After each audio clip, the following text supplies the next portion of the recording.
Hello everyone, welcome. This is Aluminum Tarot. Thanks so much for joining today. We are going to go ahead and kick it off for Aquarius, Sun, Moon and Rising for the month of October 2025. So I'm going to go ahead and cleanse the air quickly. So get out ye old sound bowl.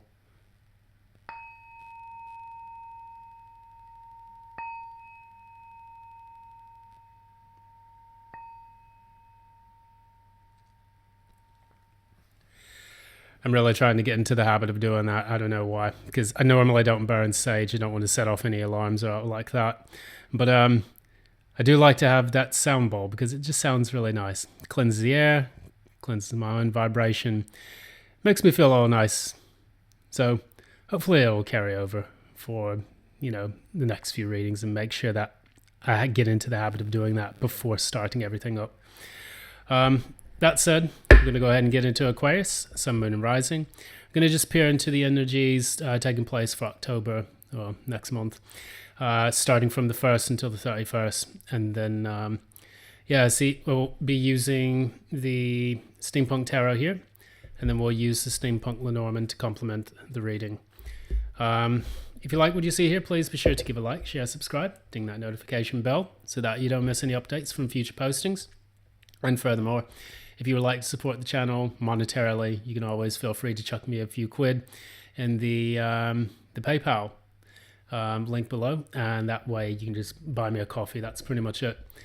That's going to be all of the banter for the beginning of this reading. I'm going to go ahead and get straight into the meat and potatoes of everything and get started.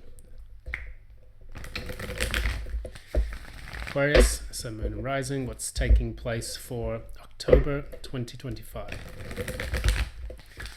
Aquarius, Sun, Moon and Rising for the month of October 2025. What should we expect in your life?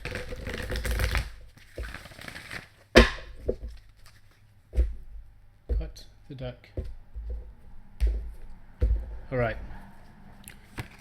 What is that? Aquarius's current energy.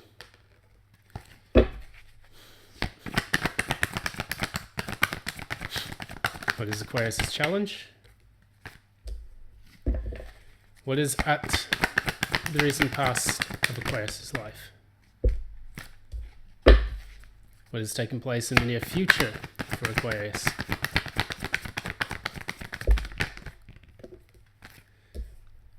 Okay.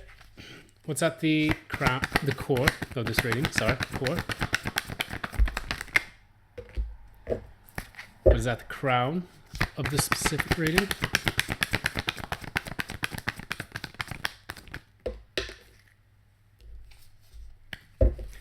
And finally, what is the outcome for Aquarius in October 2025? All right, what's going on with Aquarius? There's a lot of strange cards coming out. We're going to go ahead and touch on some of the concepts behind this.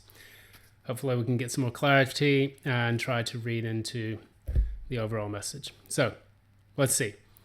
We firstly have the Five of Swords. Five of Airships as known in this deck.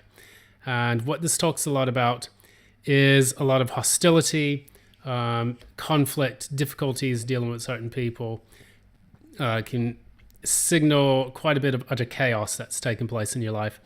And overall, a bit of malaise with, mental energy directed towards each other in a specific group of people that you know of.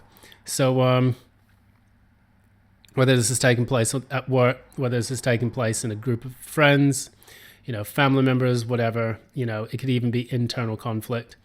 It can show that, all is not well on the home front. We do have here the challenge of all of this. The reason why this is taking place is because you have the Hierophant in the reverse, and this is about remaining dedicated to certain things. It could also represent tradition, can represent morals, values, things that you're probably overthrowing.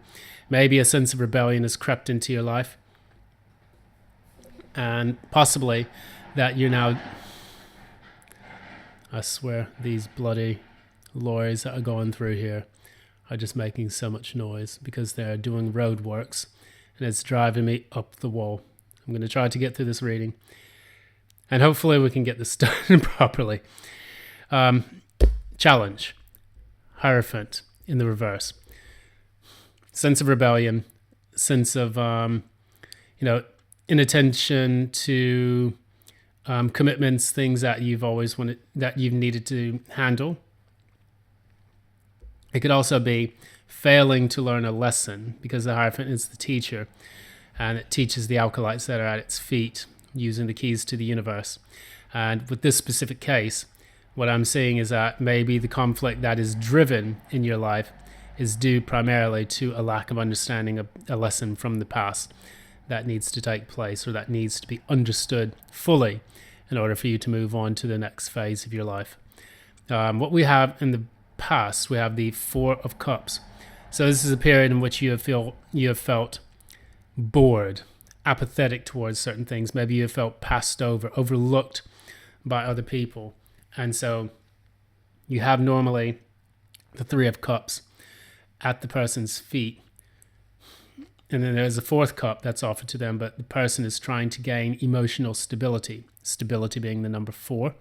And so the person is rejecting further offers to expand by rejecting the Ace of Cups that is being that is taking place in the Four of Cups card. If you ever look at the Rider-Waite deck, you can see what that means. But it doesn't always mean like feeling sad or depressed or blue or all that. It can indicate a need to temper and to become stable emotionally by turning down things of excess. So maybe it could be a period that I see in your life where you were finally saying, okay, maybe I'm overdoing it. Maybe I need to slow down. Maybe I need to start focusing on other things, so that way I can, get a rein on my own life, get to grips with my own self. I'll clarify the Four of Cups to see exactly what it's talking about. Clarify. Okay, yeah, Six of Swords. So, you may have had a painful experience in the recent past. And what's taken place now is that in order for you to make that movement towards calmer shores, towards a better life, and towards, a better lifestyle, I think that you have now had to temper yourself by rejecting the things that gave you a lot of pleasure in the past, maybe that were done to excess. So now, moving into the near future, you have the Six of Wands. I'm going to clarify this. Clarify the Six of Wands. Okay. So, Six of Wands in the reverse, clarified by the Seven of Swords in the reverse. That's quite a number here. This indicates a person who feels like they're not receiving the attention that they deserve, the things that they need that are going to make them feel confident and, cared for in their own right. Six of Wands can also, in the reverse, represent failure. So, it can be like a knock on your confidence, maybe because you realize that, you may have done some sabotage. You may feel guilty for things that took place in the past with the Seven of Swords in the reverse. Normally, Seven of Swords upright is a conscious decision to act in an unscrupulous manner, or to strategize about certain things in order to find a different approach to resolving them. I don't see the Seven of Swords as a bad card all the time. Normally people will say, oh, it's about cheating, lying, backstabbing, or being deceitful, or things like it could be that, but it's about the methodology used to achieve a specific goal or aim. And it depends on who that's coming from in order for you to really understand and know who is taking the action. In this particular case, what I can see is that there are feelings of regret or remorse for maybe the way that you acted in the past, or maybe the way that you approached life. And so maybe now you're trying to get a grip on what has been taking place. Clarify the Seven of Swords. Yeah. When I said get a grip on things, I meant it. So you have the Emperor right here, which talks a lot about number 4. So that was the number 4 that we were talking about with the 4 of Cups. Now we have the number 4 here, which is the Emperor, the combination of all kings. And they are masters of being able to rein in and get control of things. And I think that that's what you're going through in this particular phase of your life, which I think is a very good thing because it can be conducive to you getting to the next stage or leveling up yourself. So if you felt stuck for a long period in your life and you have been trying to move forward, in this case from a difficult situation or a difficult habit or lifestyle or things like that, I think what you've been trying to do is get that done, but in the process you're beating yourself up about what you've done in the past, and it's not really necessary. It's important for you to internalize what has gone wrong in the past so that you don't repeat it. And I think that it's more important for you to look at the future with less harping on the past. And you don't necessarily feel like a failure per se. You just learn how to improve your methodology so that way you have greater chances of success. And I think you'll come to that because you have the Ace of Swords here as the main card driving your inner nature. And you're realizing things about yourself that perhaps, had taken place in the past, perhaps that you no longer need. And with the Ace of Swords, you typically use that to cut out what no longer serves you. So that's what that card is all about. So it's almost like reducing the clutter in your life. And I honestly feel like the eclipse that's going to take place either on the 20th or 21st is going to be very useful to you to help you to remove the clutter of your spirit. And this will help you to feel lighter and more energetic about the way that you approach your life. You have the Two of Swords here. This is you weighing in and trying to understand when to take action on certain things and when to move forward, when to take steps back. And it can put you in two minds about things, but the way I see this, you have these two disparate people from different camps, and they're actually shaking hands as in a reconciliation. So with the imagery in this, I typically use different approaches to the Two of Swords. This is a reconciliation of your past with your future. And you can see that it almost feels like the person who is in the future, the one on the right, is the one that's got greater status or is a better, a stronger fighter, a warrior as such.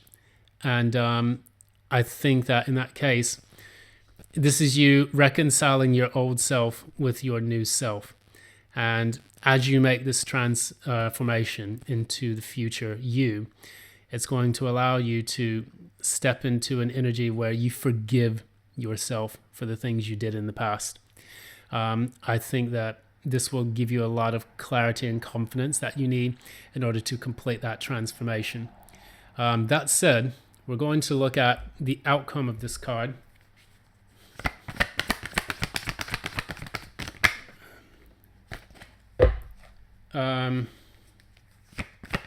Clarify once more.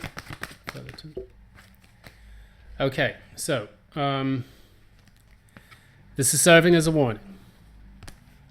And hopefully this is not happening in your life, but I'm reading Ten of Pentacles in the reverse, the Justice card, and then the Sun in the reverse. So as you go through this transformation, and whatever you're going through at this particular moment in time, apply the algorithm as it goes with your specific life, your specific events. Ten of Pentacles in the reverse is a loss of status, a fall from grace. Justice is about karma. The actions that you've taken in the past are now catching up with you in the future. And then you have the Sun in the reverse, which is deep regret or unhappiness. So if you are on this path, or if you're headed towards this type of ending in October, it is important for whichever Aquarians I'm speaking about to take the necessary steps in order to alleviate this issue, or to, stop this issue from happening before it happens. Because what you don't want to do is you don't want to fall into the trap of overdoing some things in order to, right the wrongs of other things. So, for example, if you're taking extreme actions to overcome one issue that you have, what it can do, it can lead to detriment, because you are taking it to a place where it doesn't need to go that far. So say, for example, some people who want to stop smoking, they then become completely teetotal, but then they forget how to enjoy their life because they always want to be on the right, side of history with a lot of the stuff that they're doing in their life. And that can create an imbalance. Perhaps if you've lived a certain life, say, for example, you are just a massive sex addict and all you care about is getting the next person in bed. One day you wake up and you've got something that doesn't wash off, and that can lead to that fall from grace, if not falling of body parts that you kind of need to have around in order to enjoy yourself in life. I'm not going to get into too many details. I'll leave that for Halloween, when people can actually dress up as zombies and all sorts of things. You could have the past haunt you because of the actions that you've taken in the past, leading to this depression. Whatever you're doing that could lead to this outcome, it's warning you of that, saying take the steps that you need to right now before it gets to this period. And when it comes to the actions that you've taken in the past, make sure that you don't allow the ghosts of the past to haunt you in the future. So that's what that's saying here. I'm going to go ahead and pull one more card from the Oracle deck, from the Lenormand.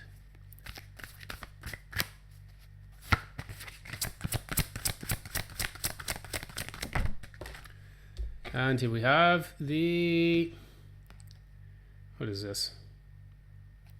Is this a lake or something? I'm going to quickly read the book just to make sure.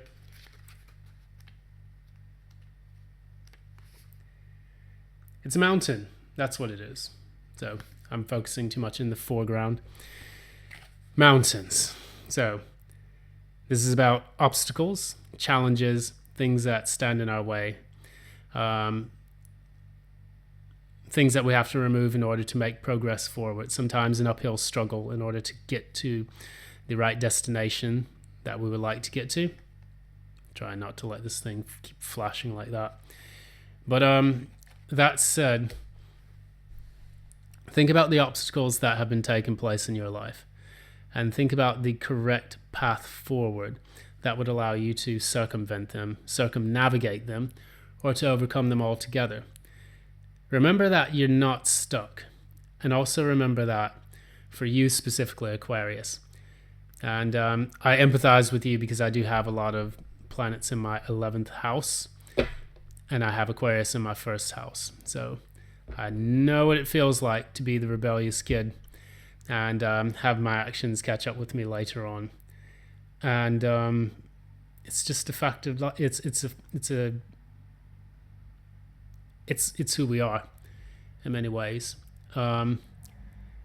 However, whatever obstacle that you have overcome or that you're trying to overcome, realize, number one, that it is possible. Number two, don't go to the extremes to that, you injure yourself or you get yourself hurt along the journey. And I think that you'll be just fine. That said, I'm going to end it here. Thanks so much. This has been Aluminum Tarot. And thanks so much for joining me for this reading. If you like what you see here, please be sure to give a like, share, subscribe, ding the notification bell, and comment down below how this is affecting your specific life. Even if you want to just say, hey, what's up? Feel free to do that as well. Also, if you would like to support the channel, feel free to buy me a coffee by sending me a couple of dollars, a couple of euros, whatever currency. You can even do, like, I'm going to try to start maybe doing Bitcoin. And yeah, support the channel that way. Thank you so much. I appreciate your time and attention. And until next time, love and light. Thanks so much. And enjoy your October.